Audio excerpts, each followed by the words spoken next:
भक्तों, आप सभी पर माँ महागौरी की कृपा सदैव बनी रहे। श्वेत चंद्रमा सी आभा, शुभ वस्त्रों से सुसज्जित और करुणा की मूर्ति माँ महागौरी नव दुर्गा का 8वां स्वरूप है। शिव स्वरूपिणी यह देवी तपस्या की शक्ति का प्रतीक है, जिनकी कृपा से समस्त पाप धुल जाते हैं और भक्तों को अक्षय पुण्य की प्राप्ति होती है। कन्या पूजन इस दिन विशेष महत्व रखता है। देवी महागौरी स्वयं कन्या रूप में पूज्य है और कन्या पूजन करने से माँ की कृपा शीघ्र प्राप्त होती है। शास्त्रों में कहा गया है कि कन्याओं को देवी के स्वरूप में देखकर श्रद्धा भाव से पूजन करने पर समस्त इच्छाएं पूर्ण होती हैं।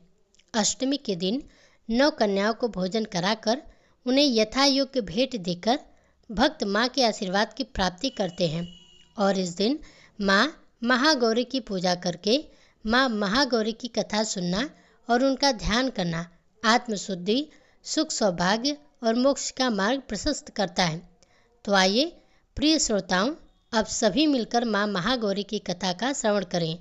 हिमालय की गोद में स्थित कैलाश पर्वत पर भगवान शिव और माता पार्वती का दिव्य निवास था। माता पार्वती अपनी भक्ति, प्रेम और शक्ति के लिए जानी जाती थी। उन्होंने कई कठिन तपस्याएं की थी और अनेक रूपों में प्रकट होकर संसार के कल्याण के लिए कार्य किया था। उनके अनेक रूपों में से एक है माँ काली, और माँ काली के स्वरूप से ही माँ महागौरी का प्राकट्य हुआ था।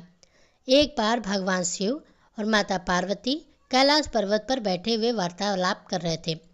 माँ पार्वती अत्यंत तेजस्वी थी, किंतु उन्होंने असुरों के संहार के लिए जब अपने लीला रूप को धारण किया तब उनका स्वरूप अति विकराल और कृष्णवर्ण हो गया था। उनके इस रूप से उनकी आंखों से अग्नि प्रकट हो रही थी, बाल बिखरे हुए थे और उनका संहार रूप देखकर स्वयं देवता भी भयभीत हो उठे थे।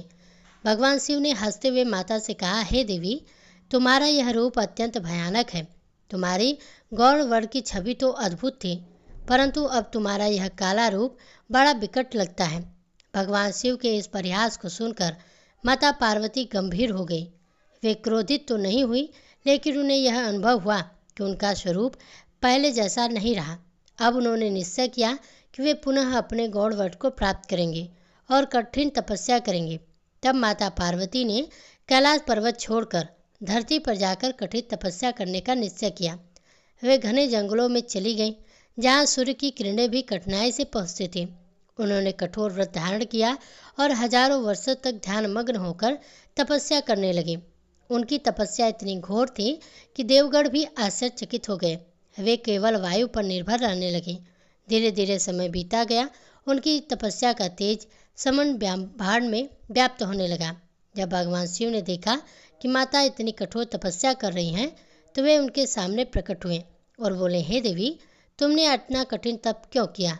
मैं तुमसे अत्यंत ही प्रसन्न हूँ। बताओ, तुम्हारी क्या इच्छा है? माता ने कहा, प्रभु, मैं अपने काले रूप में असंतुष्ट हूँ। मैं पुनः अपने गौड़ वर्ण को प्राप्त करना चाहती हूँ। भगवान शिव ने मुस्कुराते हुए फिर उन्हें गंगा जल से स्नान करने का आदेश दिया। भगवान शिव के निर्देशानुसार माता पार्वती गंगा जल में स्नान करने के लिए गंगा तट पर पहुँची। जैसे ही उन्होंने गंगा जल से स्नान किया, उनके शरीर की कांति पुनः दिव्य हो गई। उनका स्वरूप अत्यंत उज्जवल, श्वेत और गौरवर्ण का हो गया। उनकी यह दिव्य छवि देखकर देवगण महागौरी कहकर उनकी स्तुति करने लगे। उनके शरीर की आभा चंद्रमा के समान चमकने लगी। वे श्वेत वस्त्र धारण किए हुए थी।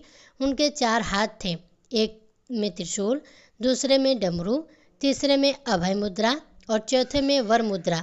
उनका वाहन वृषभ था और वे शांत, सौम्य और करुणामय स्वरूप में प्रकट हुई। माँ महागौरी की आराधना करने से समस्त पाप नष्ट हो जाते हैं और भक्तों को शुद्ध, पवित्र और निष्कलंक जीवन प्राप्त होता है।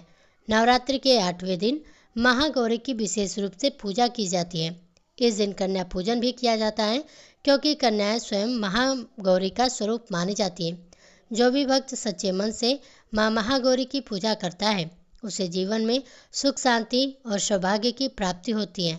उनके आशीर्वाद से गृहस्थ जीवन में आनंद बना रहता है और दाम्पत्य जीवन में प्रेम और सामंजस्य स्थापित होता है।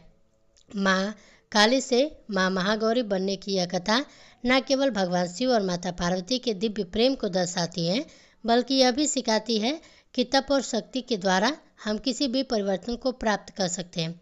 यह कथा हमें प्रेरणा देती है कि चाहे परिस्थिति कितनी भी कठिन क्यों न हो, अपने आत्मविश्वास और साधना से हम अपना सर्वश्रेष्ठ स्वरूप प्राप्त कर सकते हैं। कथा समाप्त हुई। प्रेम से बोलिए माँ महागौरी की जय।